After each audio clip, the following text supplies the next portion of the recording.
Tiki. Hi, Bear. How are you? I'm all right. I'm still working. I'm even off to the shops this afternoon to go get some ingredients to make homemade ice cream because it's good for you people. Apparently so. Apparently so. And also, this is your day off, isn't it? And it's my day off. One of your rare days off. But Chilling. you're loving it, aren't you?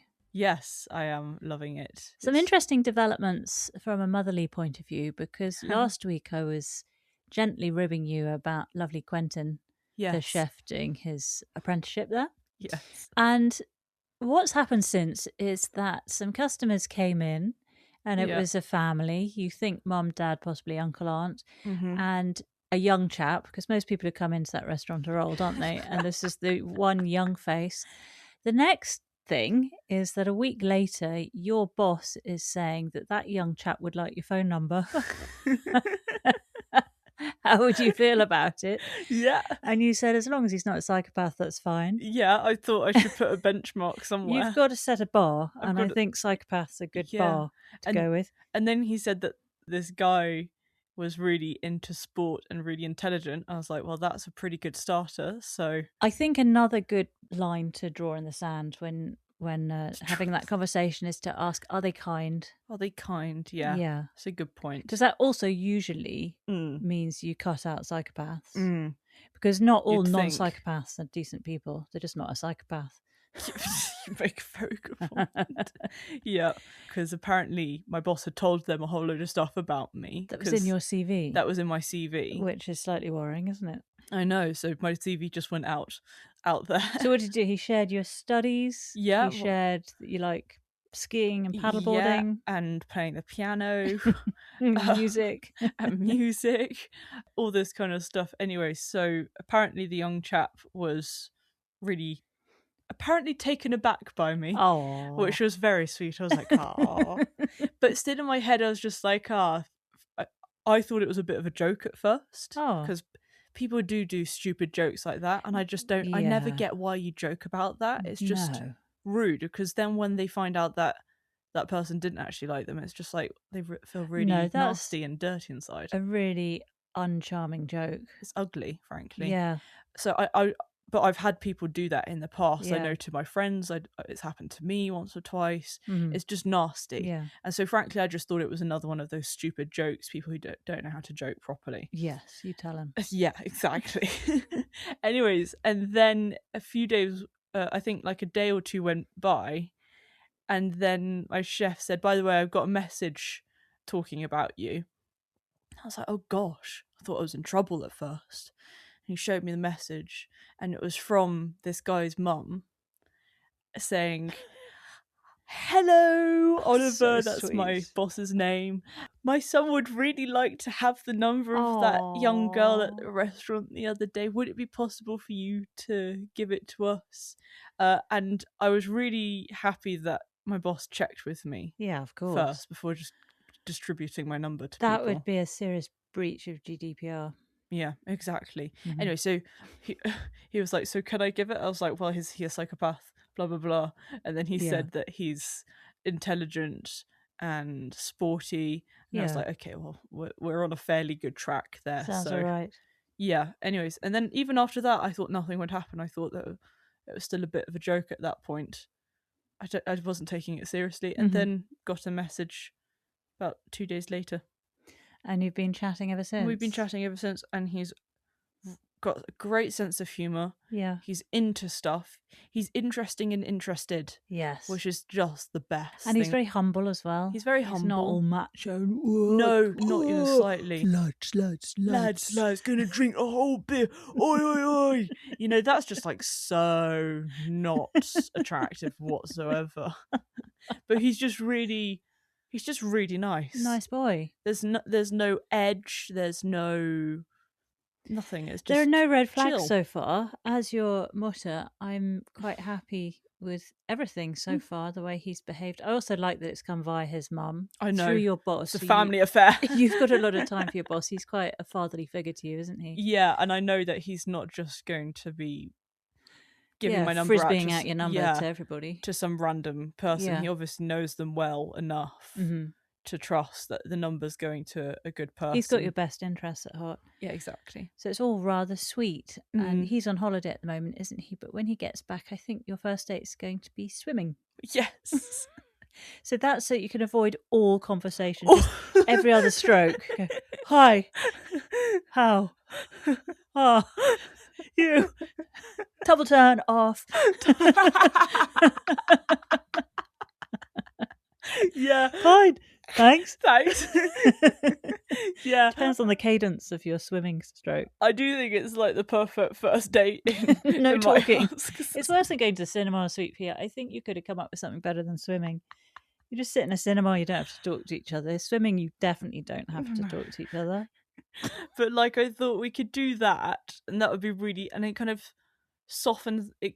You kind of go in gently to things, because I'm sure we'll little chat beforehand when we're getting ready. Then we're going to say, right, well, let's do, I don't know. You know, you'll be getting ready in different changing rooms, so you won't be chatting obviously, then. No, but I'm talking like beforehand when you're going in. And you're spitting in your goggles and putting on your hat. Yeah, exactly. Right. Then off you go. Then you get out of breath. Say, all right, see you later. Go get changed. Then what happens? And then, I don't know, maybe pop out for a bite to eat or something. Okay. If we're going early in the morning, which is the perfect time in my eyes, go early in the morning and then go grab some breakfast together. And that way you're not like having to properly sit down for like a meal. It's just kind of like a quick breakfast. Maybe we go to like a bakery or whatever. You'll both be completely exhausted at that point, so you won't have energy to have any nerves. Yeah, exactly. But it's just soften thing. It's just like it's a soft launch, I would say. I love it. I think it's great. I think it's a fun date to do, and you're doing something. You're being busy. Exactly. What's also cool is he I don't know how to put this, but he's not a huge social person. He doesn't particularly need. Oh, no, you want to avoid the loners. They're always the psychopaths. No, but he's not that mum's basement. No, because he's friends with people I've known from school, so that's fine. A good crowd. Yeah, but he's not like a big party guy either. So anyways, it's just cool. Lovely. Yeah. Well, watch this space. I'm loving it. I'm finding it so cute. You're living vicariously through me. Very, very sweet. Yeah. Anyways, that's been me. How have you been getting on in your end? Oh, I wish I had some sort of story to tell like that, but I don't. I could tell you about the garden though. Great. Absolutely fried to a frizzle. It's the driest I've ever seen it. But lots of fleshy green plants around the pond. That little oasis looks beautiful. It does. Got the echinops. I love the echinops. They come out this time of year and they just provide so much for the pollinators, for all the insects. I know, and they're just glowing. Swarming with them. Yeah, it's kind of a radioactive vibe to them. Yeah, entirely. And they're so lush. I can't see any frizzled bits on them. No. I mean, they are on the edge of the pond, so obviously they're getting enough water. Of course. No, they're doing extraordinarily well. Then our trees, our bare root trees that we put in February before last. Oh, they're doing... Was it this February? No, February before last. Before last, yeah. They are doing great. Now, they're on the hill and quite isolated, so they don't have a lot of mulchiness around them. But they're doing well. Those roots have clearly got down nice and deep, because I haven't watered them. No. One's got some dried leaves falling off, but slightly sizzled. I think it's going to be okay, but I'll keep an eye on that one. Yeah. But no, they're all doing well. The silver birches looking as fresh as a daisy. They're really incredible. Very happy with that. Anyway, do we have any housekeeping, Sweet Pea, from last week? I think we have, one piece on my side of things, more on the planty side. We were wondering what zonal pelargoniums were. Yes. We wonder if it were pelargoniums in different zones. What is it? It is apparently, it's just the very familiar bedding pelargoniums that you see in garden centres, the quite brash ones. So they have the rounded leaves, they have clusters of flowers on long stalks. Apparently their colour range goes from white to pink, orange, scarlet, and even kind of dark crimson red. Oh, so there's sorts of things that would often get called geraniums, like your granny's geraniums. Yeah, exactly. And you see them in window boxes, patio containers. Okay, so you're bog standard. Yeah, they're very... Okay. Yeah, they're the bog standards. And then... They're called zonals? Yeah, they're just called zonal pelargoniums. Interesting. Exactly. Well, I have a listener email. Ooh. Ooh. This is from someone who got in touch last year. Her name's Julie Applin, and she's from the Sustainability Centre in Hampshire. Do you remember? Oh. And she's been doing some work with Tom Nielsen, who we had on a chit chat. Anyway, she got in touch to give an update, so I thought I'd share that. Oh, great. So she says, "Hi, Bear and Sweet Pea. Just wanted to thank you for mentioning Tom Nielsen's Creating Wilder Gardening course on your podcast some while ago, and also for mentioning our other courses at the Sustainability Centre. We delivered the course on a very hot Saturday, the 4th of July, and then that red hot emoji with sweat coming off its forehead. Yes. Our wildflower meadows were in full bloom, so I thought I'd send you a few pics." And she sent a whole load of photos. Great. Tom will be returning in 2027. We have a waiting list here, and she sent those lists, and she said, should your listeners want to join? Oh, great. Tom tells me his garden has matured leaps and bounds since the Gardener's World segment in 2023 and will appear in the Gardens Illustrated magazine possibly in August. Oh, that's exciting. They always do really good photos in the Gardens Illustrated magazine. Don't they? So as soon as that comes out, hopefully, Julie, you can let us know and certainly remind me and my very forgetful brain. And mine. And yours. But as soon as that comes out, I'll put a link to it because it'd be great to see how his garden's developed since Gardeners World. So if you can remember, it was a dry garden, wasn't it? It was a lot of gravel. Yeah. And it was all about being drought resistant, drought tolerant. He had lots of different areas as well. And he was the one where they were specifically doing a segment on Gardener's World about dry gardens. And when they were there filming, it was the first day of rain they'd had in absolutely forever. That's your British weather for you. It sure is. Thanks again for your support and keep up the good work on your podcast. Kindly, Julie. Well, thank you very much, Julie. I love that email. It's always nice to get updates on how previous guests are doing. So I'll put links to all of that. First of all, those photos I'll put in a gallery on our website. Yes. And links to those courses if anyone's interested in attending those. Fantastic. Right then, Sweet Pea, well, we should have a look at this episode. I think we should. We're back in Monty's garden at Longmeadow. We are. It was a very calm episode, I found. It was. It was like coming back home, wasn't it? Yeah. And then next week we're back off to another show. Back off again. Cool blimes. Well, let's have a look at this one. This is Gardener's World 2026, episode 18, recap. Off we go.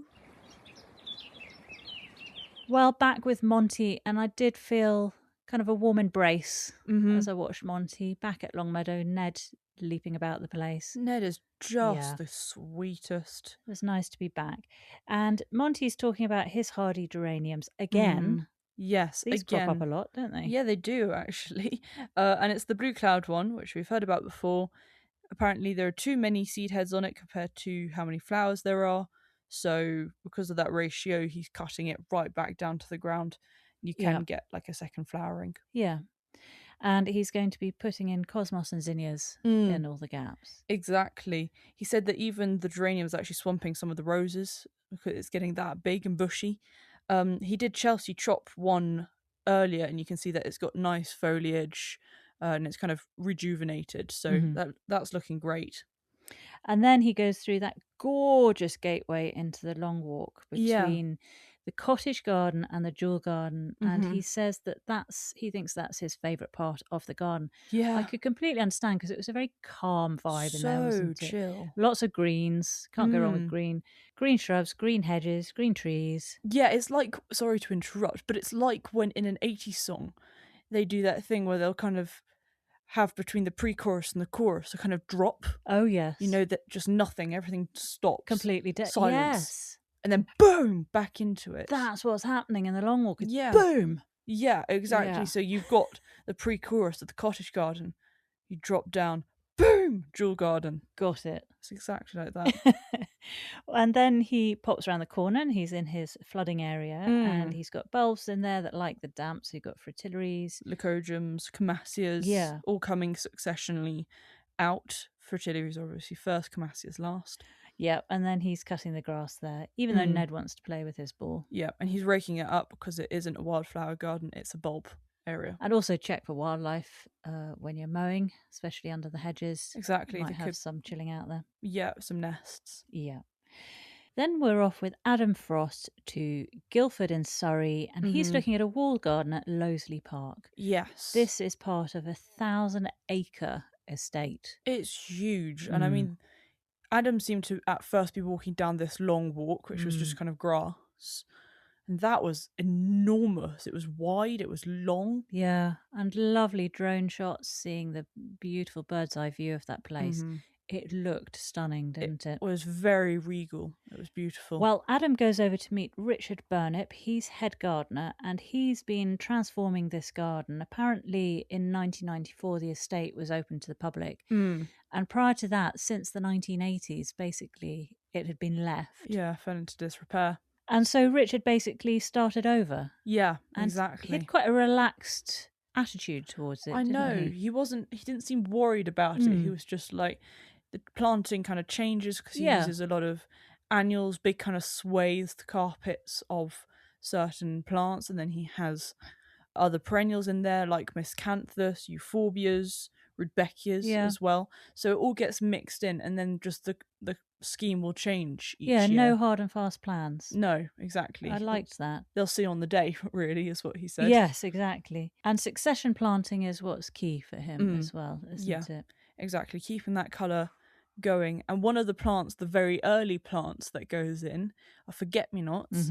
And we know that those can just give huge cloudy waves of bluey purple. Very important in spring, aren't they? They really do just add that little bit of joy in spring. Yes, yeah, absolutely. So he was pulling those up, wasn't he? Yeah. And then he explained how they then take all the dry cuttings that they've pulled up, they go into trays in the polytunnel. Yeah. And then they all sort of dry up, and then they can shake up the seeds, and then those seeds get resown back into the garden. Exactly. He's also not averse to allowing all the self-seeders in. He'll do a little bit of editing, but self-seeders are welcome. Which I think is nice. It's not like a completely pristine, perfect to the last tiny weed.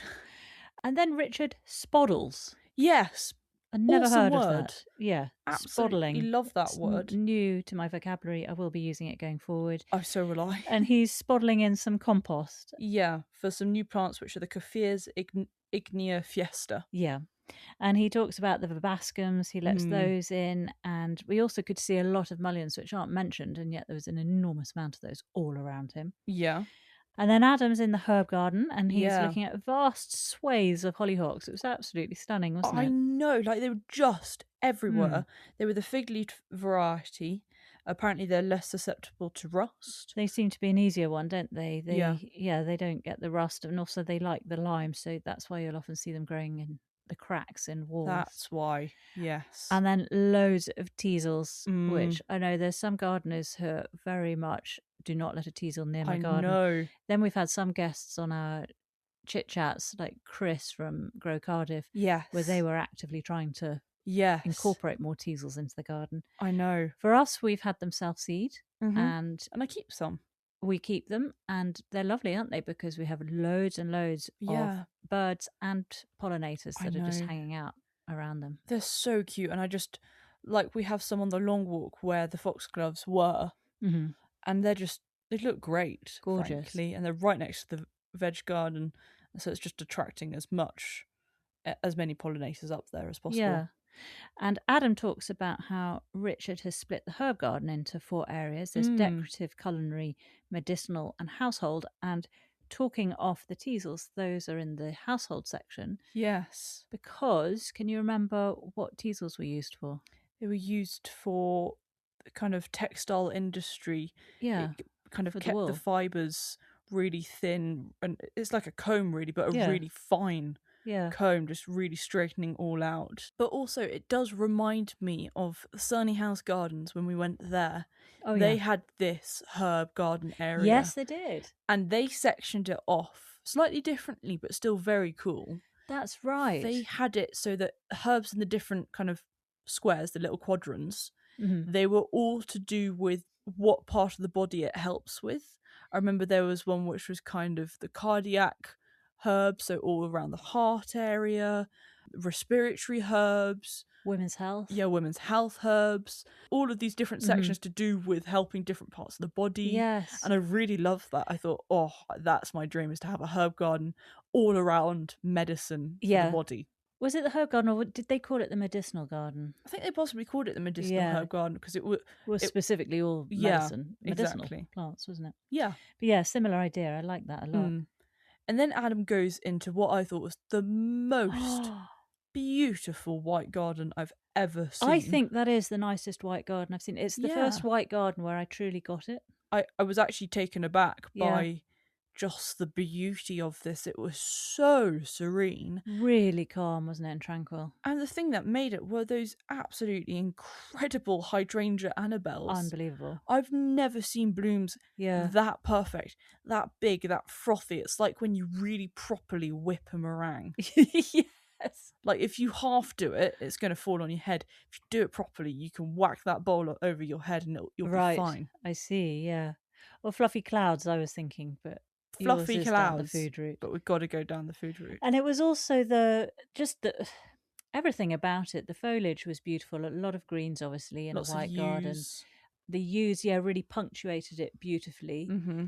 So it gave it some more form. And then obviously that pond and that fountain was tranquility itself, wasn't it? Can't get over it. It was just stunning. Yeah. Like I say, it's the first white garden that I actually really got. Yeah, it really worked for me. I could sit there for ages and it just looked cool as well. It did, yeah. Like Adam looked hot in the other areas and then that area just immediately everything looked cool. Well, and then he describes this part of the garden as a cuddle after a bad day. Yeah. Great description. It looks just like a cuddle. Well, Loseley Park has 2.5 acres of wall garden and apparently it's based on a design by Gertrude Jekyll. Oh, really? Which I had no idea about. And as you can see from the drone shots, it's divided into 5 rooms. Okay, yeah. There is the herb garden that we saw, the fruit and flower garden, the white garden, the organic vegetable garden, which apparently specialises in companion planting. And then there's also the award-winning rose garden, which is planted with over 1,000 old-fashioned rose bushes. Oh, we didn't see that one. Quite incredible. Very cool. There's also an ancient wisteria and a mulberry tree thought to have been planted by Queen Elizabeth I. No way. That's awesome. Well, Loseley is open to the public and they also open through the NGS as well. So cool. I'll put a link to how you can access it there. Fantastic. Then we're back with Monty and he's in the shady garden, which, core blimey, looks so nice on a hot summer's day just to go into a shady woodland area. Cool blimey, yes. Yeah, where the trees already just make it a whole lot cooler by the shade and then also just their general breathing. Anyways, and he is planting in Aruncus Horatio, which he got at Gardener's World Live.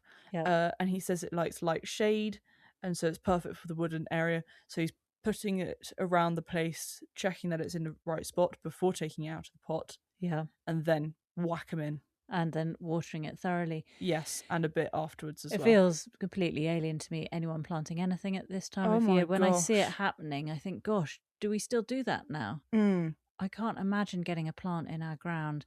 First of all, how rock hard the ground is. Second of all, surely it's going to need a lot of babysitting. Yeah. Until the next rain comes. Exactly, a lot of babysitting. Even my Pac-Man bed, we haven't been watering. And it's just looking right. It's just amazing. Right. Everything's very droopy, but somehow it's green. It's quite amazing. It is shady though, so that's why. Yeah, that's true. And then we go over to Hook in Hampshire, which Monty says is his old stomping ground. And it is, of course, where Mary Lynn's West Green House gardens are. Yes. Beautiful place. If you're wanting to watch an opera in beautiful gardens Lovely this summer, evening. Then head over to Hook and West Green House. Absolutely. And we are meeting Amanda Whittaker, and she has a national collection of crasula. Turns out, because do you remember last week when I was trying to say the name and I didn't know how you pronounce it? You weren't sure. There's a bit of discussion between the national collection holder and the producer of Gardener's World. So exactly, it doesn't matter, I think. The producer didn't seem happy with how she the national collection holder, crassulas. Yeah, exactly. Was pronouncing it. I would say crassula. I think she said crasula. And then he said crassula, and then they decided whatever, it's not crassula.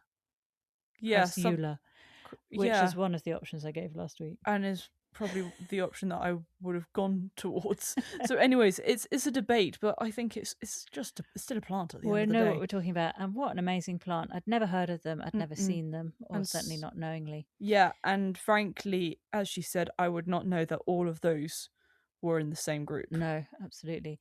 And Amanda says how she's always wanted to be a plant hunter, much like Joseph Banks, but she couldn't because she had a young family. Yep, the man could have walked off and done that, but the woman has to stay at home. Amanda, you know what you need? You need a wife. Yes, you do need your own wife. Then you can go off plant hunting. Yes. She has around 500 plants, 82 different species. Pretty impressive collection. Crazy. She says they're similar to sedum. They have really small flowers. They're not showy. And the leaves form opposite each other in pairs. Yeah. And then she shows us 4 different ones that she has right there. Yeah. Get those. So we have Crassula macawaniana.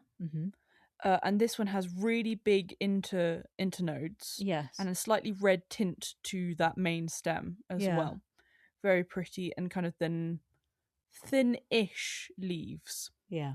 Then we have Crassula pyramidalis that has really minute internodes. You can't actually see it, and all the leaves are really closely together. I mean, and really geometric. Yeah, and looked nothing like the one beforehand. Wasn't that extraordinary, that pyramidalis? I thought it was amazing. Yeah, really just looked like a drawing, did not look like a real plant at all. Yeah, exactly.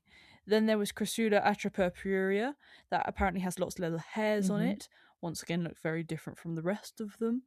And then there was Crassula muscosa as well. Which Amanda described as being like a mouse tail. Exactly. And then Amanda says, what cannot make you smile when you get up in the morning and see these guys? Which was a... double negative. Yeah, it wasn't quite a double negative. I just couldn't figure that out. I spent a bit of time pondering on what cannot make you smile when you get up in the morning and see these guys. Anyway, we get the gist. They make you smile when you get up in the morning and see them. Because there's nothing bad about them. Exactly. Apart from the fact that mealybugs love them and they are a problem. They are very difficult. And the fact that the males are microscopic, I mean, oh my gosh, people. How to make life harder. Well, she says that the cure is to either pick them off, but the best thing is to repot anything coming into your collection. Exactly, so that you can immediately clean the compost. Yeah.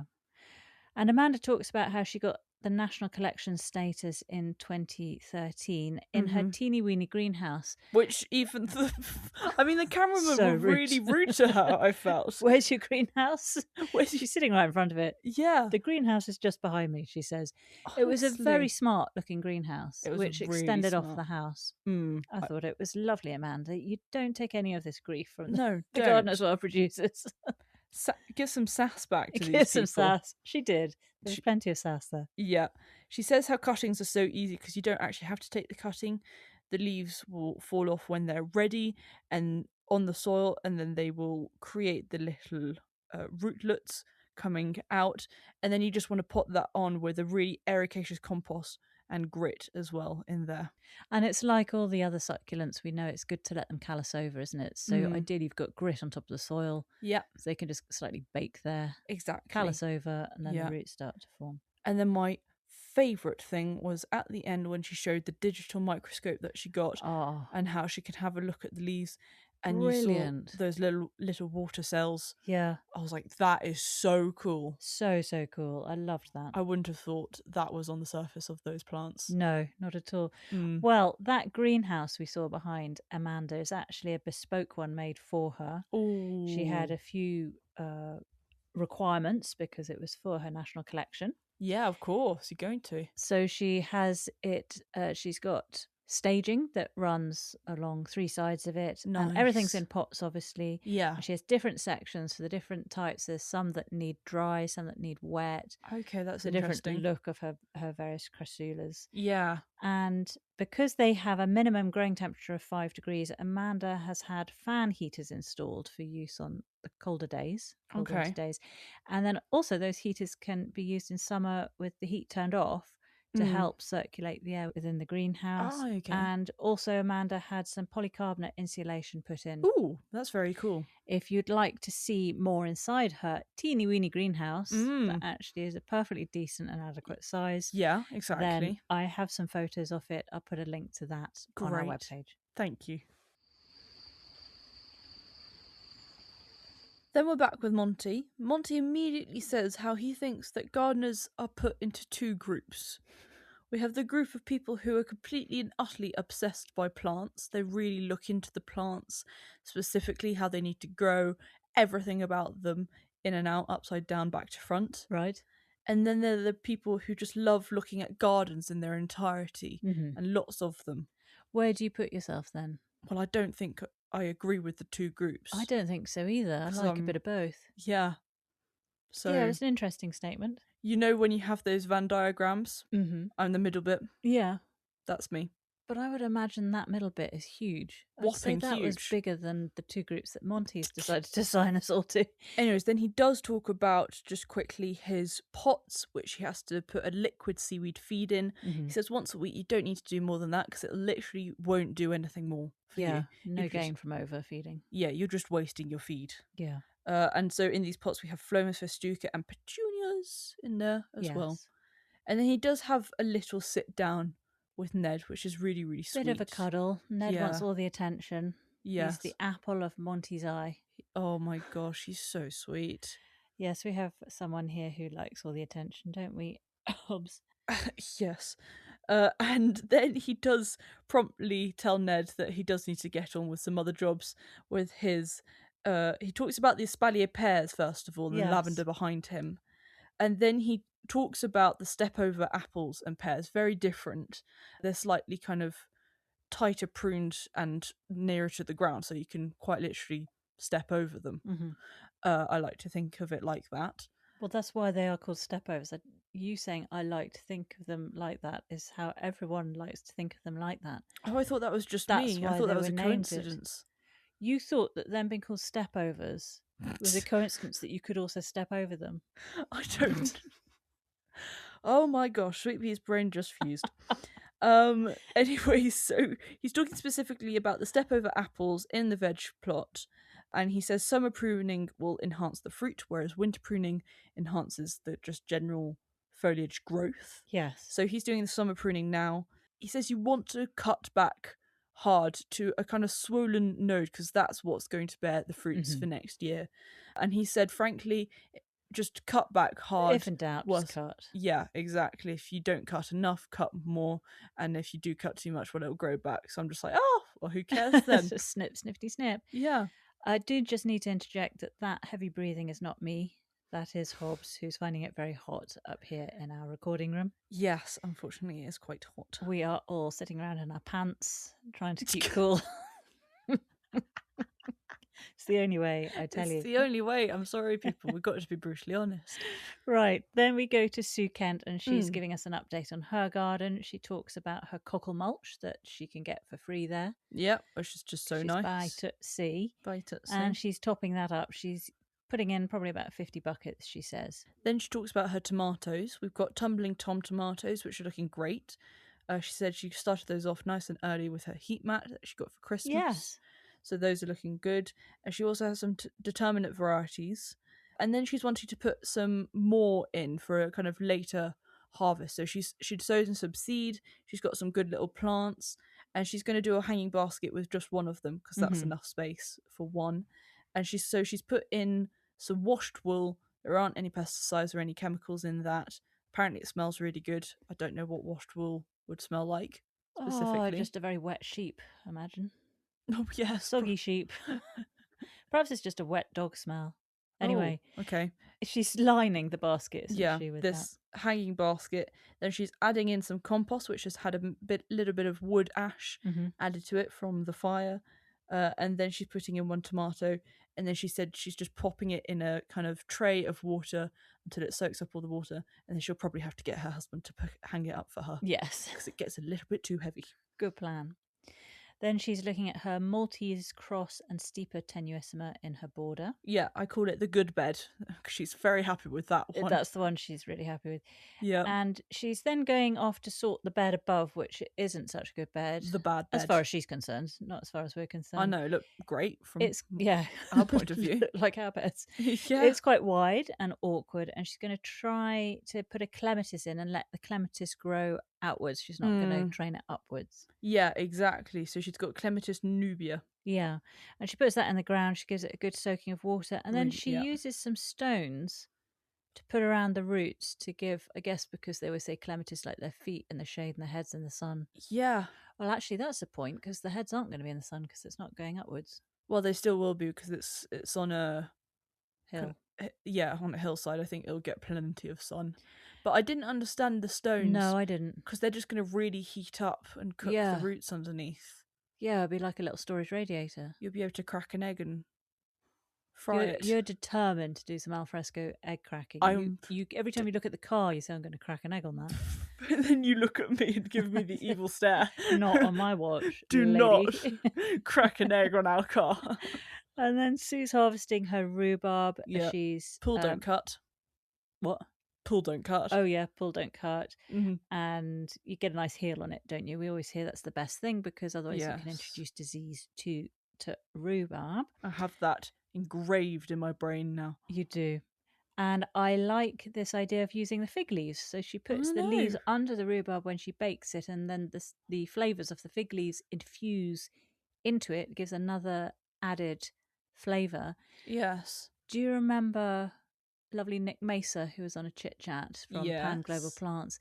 His one of his plants of choice in his dream garden was a fig, because he had some fig leaf ice cream, I think it was. Oh my gosh, yes. And he said it was absolutely delicious. That's the first time I'd heard of fig leaves being put into food. I'd thought that they were poisonous. I thought they were poisonous. But apparently not. So whack them in.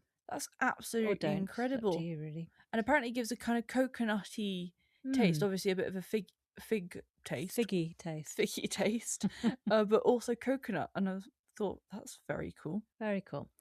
And finally, Sue has a family wedding coming up this August, or this summer, doesn't she? Yeah. So she's getting a whole load of her rose petals. She's making some confetti, so she collects the petals, puts some tissue down on top of her new heat mat that she got for Christmas. Yeah. Puts a layer of petals, put another layer of tissue on top. Yeah. And then lets that all dry out, ready for the wedding. Exactly. And apparently using the heat mat, they keep their colour and a little bit of their scent more.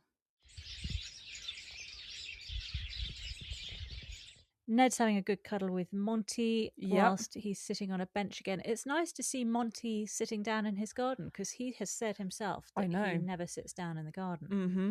And he's been making use of all his seating areas. I think it's fantastic. I wonder if we had him on a chit-chat, what his dream seating area would be. I'd love to know. One of those, or is it all of the above? Yeah, exactly. Oh, something completely separate. A Caribbean island, perhaps perched in the nook of a coconut tree, hanging over the Caribbean Sea. Oh my gosh, bliss. That'd be nice, wouldn't it? That would be nice. But yeah, I'm really enjoying the fact that Monty's just chilling. Mellowing out, enjoying the garden. Yeah. And he's off to look at his potatoes. He is. So he's digging up the new potatoes and the second earlies, which are Charlotte potatoes as well. He's using a potato basket. Yes, he was very proud of his potato basket, wasn't he? Yeah. So that's basically a wicker basket with a mesh at the bottom, so yeah, all the soil can come off, but keeps your potatoes. And then he's looking at some comparison planting that he did, where he planted some potatoes in the ground and some in buckets. Yes, and the final result was really that in the bucket, in the tub, he got more potatoes, slightly smaller, and then the ones in the ground were just slightly bigger, so and fewer. So they were about the same quantity. He reckons, weight for weight, yes, you're looking at pretty much the same. Exactly. So really, moral of that story is whichever way you do it, it's all good. Exactly. And also he talks about green potatoes. They are poisonous. They're the worst of all potatoes. Cut off the green. Be Don't careful of them. We always say that Hobbs is like our little potato. And one time when we were painting one of the rooms in the house with this kind of greenish colour, not a kind of stark green. It was like a nice sagey green. Yes. Hobbs decided to rub her butt up against the wall, which meant I had to repaint that. A little poisonous potato. And then we always called her, I am green potato, so scariest of all potatoes. Oh, Hobbsy. And she was pretty scary after that. She is fierce. Then we meet Professor Ben Raymond in Falmouth, and Ben's been a scientist for over 30 years working on pests and diseases. Science. I do think this is so interesting. What an interesting area to look at. Very He cool. moved to the West Country 10 years ago, and he's now a professor of ecology at Exeter Uni. Yep. He's down on the south coast where winter temperatures get not much below 5, I think he said, in the winter, and then in summer barely above 25. I know. I was like, wow. Did you think, right, let's put the for sale sign outside and move down to Cornwall? Absolutely did. That's a very, very, very comfortable temperature range for me, especially at my age. Bliss. Winter's not getting too cold. Yeah. The only thing is, because your grandparents are down there, is more often than not, it's soggy. It is quite soggy. A lot of wet. He did say it's a lot of humidity. Yeah. Which is where the pests and the diseases come and writhe so around if you're the place. hunting pests, that's a good place to go for them. Yes. He talks about potatoes. He says the biggest problem, of course, is the blight, which devastated crops are causing the Irish potato famine, of course. Yes. So not good news at all. No. So Ben says if it appears, cut the stem right down to the ground. Yeah, exactly. And he's tried a number of potato varieties, hasn't he? He's been trialling them, 15 to 20 varieties over the last 20 years. Yes. And he reckons Java is pretty blight resistant, doesn't he? Yeah. He also likes King Edward as well. That's drought tolerant, isn't it? Yeah. What I liked about this section is he said about the problem, he said about the solution, and he said about the variety that is resistant to the problem. Yeah. I love that. It was just so easy. Yeah, absolutely. Then he's talking about tomatoes. He said it's really hard to get decent ones in the shops, which is so true. Nothing tastes as good as a tomato that you've grown yourself. So it is worth all the hassle and grief. It is. And expense of growing them at home when it is cheaper to get them from the shop. Yes. I'm so on board with that. You can just have so many fun varieties. Like even I got an email from my grandmother the other day, and she showed off some of these chocolate tomatoes. Oh, we were jealous, weren't we? That she's got, and I was so jealous. The funniest thing is that she calls beefsteak tomatoes deformed tomatoes. Yeah. It's like they're not wrong. They're normal. They're meant to look like that. They're the ones I choose. Just because they're not. She's just got used to things being perfectly round. Yeah, exactly. So it's funny, isn't it? You kind of get conditioned that way. Yeah, exactly. Anyway, so he says about the blossom end rot. That's because of just the variation in heat and temperature and water and just all that kind of stuff. The compost drying out. He said ideally you want to have a steady watering program. Exactly. Which is actually something I messed up on, because when I filled the pond with tap water using my irrigation system, I turned a few of the taps in the 20 or 30 joints that I've got in my hose irrigation system. Yeah. Filled the pond. First of all, that's a problem because apparently blanket weed loves tap water. But the other problem was I didn't turn the right combination of taps, and we actually went quite a long time without the veg garden being watered with our nice drip irrigation system, which goes on at 4 o'clock in the morning. And so a few of our things have dried out a little bit, and I hope the tomatoes aren't going to be impacted by that. I hope not. I remember we were coming back from a walk one day, and I walked into the veg garden, and I was just like, I'm just going to check, because I saw some of the basil plants just looked a little bit sizzled. It's like that's not normal, because they peas. Yeah, and the peas. And then I just put my finger into the soil. It was drier than tragedy. Bones. Yeah, it was drier than bones. Drier than bones. It was dry. Yeah, not good. Crazy. I can only apologise. All the right taps have been turned on. It's all good again. Yeah, I immediately shouted, "Murta, we have a problem!" You did. Warning alert! Warning alert! I thought something awful had happened. I know, and then I was just like, the veg garden has me watered. So back to the tomatoes. Fandango's meant to be Fusarium and Verticillium resistant, neither of which I've heard of. Yep. And they also have some blight tolerance. Exactly. So that's a good one. Then Ben briefly mentions flatworms, but we don't hear any more about those. No. I really do want to hear more about those. Yes. I very much want to have a conversation about flatworms. And his dream garden. And his dream garden. But I want to hear... This is one of the reasons why we want to talk to the guests on Garden as well. Exactly. Someone like him gets 8 minutes and you know he's a font of knowledge. And I want to pick that font... Of knowledge. Exactly. Is that the right saying? That brain of that his brain, to find out more. So I am going to have to see if we could get Ben on. I completely agree. He then does talk about the broadbean aphids that he's specifically looking at, and he says about just really doing an early crop. So sowing them in autumn, you can get really nice early crop in spring, and that way you don't have so many aphids coming in later in the season. Yeah, and ideally you want to encourage all the natural predators like ladybirds and parasitic wasps, those gorgeous, cute little wasps that we have around the place. Really cute. But he does also say other plants such as fat hens and docks, you want to get rid of those because they can, they give sort of a bit of a bridge, really, don't they? They're a colonising area. Yeah, for all the aphids to hob about from. Yeah. But that goes against what we've been hearing about polycultures. Yeah. You know, or when, for example, there's Andre Tranquillini. Do you remember Francis went to meet him and he was talking about biodynamic planting? Yeah. And she specifically said, oh, you've got docks in there. Don't they look beautiful when they're flowering? Yeah. So it's interesting. Then it just shows this everything's very much a grey area. Yeah, so much grey. It just all varies on where you are, how you're doing things. Well, anyway, Ben then looks at his apples. Yeah, very gnarly apple tree. Sweet apple tree. It's riddled with colding moth. Yes. Which is apparently the classic worm in the apple. And so he splits one open. And there you see it. It got its, I think it's feces. You can see its feces trail, can't you? And you can see how it's been sort of burrowing into the apple. Exactly. You can just cut that bit out and make lots and lots of cider. That's the answer to that problem. I think that's such a good answer. I wonder how much cider is made without cutting that bit out. Just the apples all thrown in. I'm sure. Yeah. I'm so sure, but don't quote me on this, that most cider and things like that will be, because the alcohol's going to kill off all those bits anyway. It's an added bit of protein to your cider. Yeah, you'd think that what's not to love? Heating. You'd think that just because when you were younger, your dad got you to eat the caterpillars on the stuff, on the broccoli, doesn't mean that it's going to be good for you. I can't see what's wrong with it. No.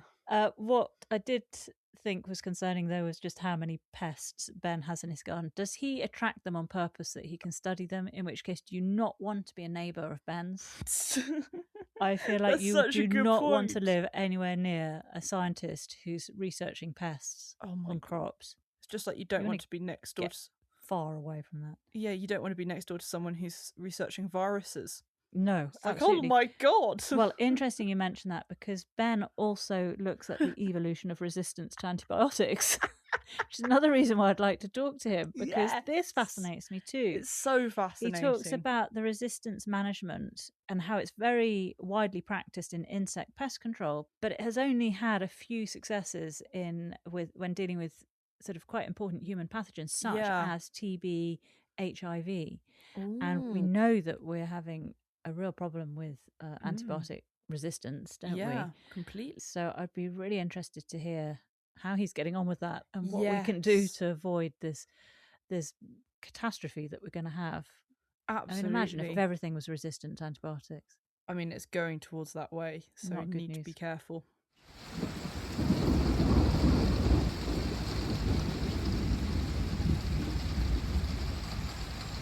Then we're back with Monty. He's looking at his yew hedges in the jewel garden and he's taking softwood cuttings. We've seen this numerous times before. You must have a polythene bag to pop the cuttings in because they dry up very, very quickly. So immediately in they go, zip it up, take them to the potting shed. He does it even quicker if you put him on 1.5 or 2 times time than watching it on BBC iPlayer. Then you just see a very sprightly Monty whacking things in bags, whacking them out again, potting them in.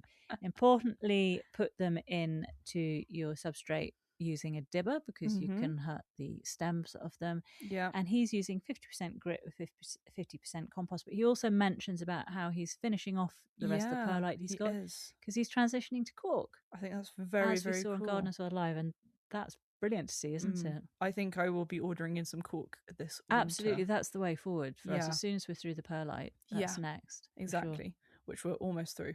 Yeah. And then we're on to jobs for the weekend. So we've got sow a late summer salad, wet your greenhouse floor, pinch out tomato side shoots. Very important. And then finally, Monty's looking at his sweet peas. It hasn't been a great year for them. Difficult. But he's got a handful and they always smell great. Exactly. His handful just looked gorgeous. They did. No problems with that. No. Sweet pea, your favourite plant from this episode? Well, it had to be the hydrangea Annabelle.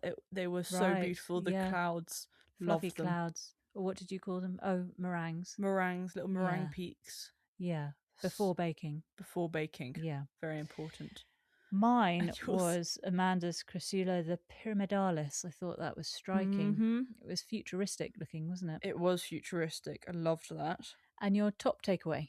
Well, mine was actually Amanda's mini microscope. Right, I loved that. And just looking at all the plants under that, you can just see so much under there. You had no idea that was going on. Amazing. I love it. Yeah, I like that as well. And yours? Well, mine was from Ben's garden when he talks about removing docks and fat hen weeds. I would like to understand more about that. Yes, that's a good top takeaway. Yeah. Like that. Well, Sweet Pea, we have Gardener's World next on the 24th of July. And we're back to another show. It's the first ever RHS Sandringham Flower Show, and Arrett Anderson, Jamie Butterworth and Francis Tophill are on hand to take a look around. From spectacular show gardens to a floral marquee packed full of horticultural goodies, there is something to whet the appetite. A local grower who knows everything there is to know about roses provides expert advice, while a national collection holder in Lincolnshire shines a light on drought-tolerant achilles. A couple in Kent share their newfound love of succulents with some useful advice on how to care for them. And in Hampshire, a plantsman conveys his passion for carrying on the family tradition of running a nursery. Very cool. Look forward to it. Well, if you want to get in touch with anything we've talked about on this episode, then please do so. You can through our website, which is notjustagarden.co.uk. Head to the contacts page, or you can email us at notjustagarden@outlook.com. And don't forget, you can find all links and things we've talked about here on our website. Yes. And if you go to the recaps page and click on the latest episode, there's a dedicated page to it. The blog. Also, the blog. Also, if you want to get notifications of that, then put your email address into the subscribe box at the top of each page. You will receive the first notification of that blog, plus all the information into your email box, plus Sweet Pea's beautiful plant lists. Exactly. Which are added to each of those every week. Exactly. But now, Sweet Pea, I need to put some trousers on and head down to the coolest room in the house. I should probably put some trousers on before I go to the shops to get the stuff to make ice cream. I think that would be decent. Well, we'll see you next week then. Sure will.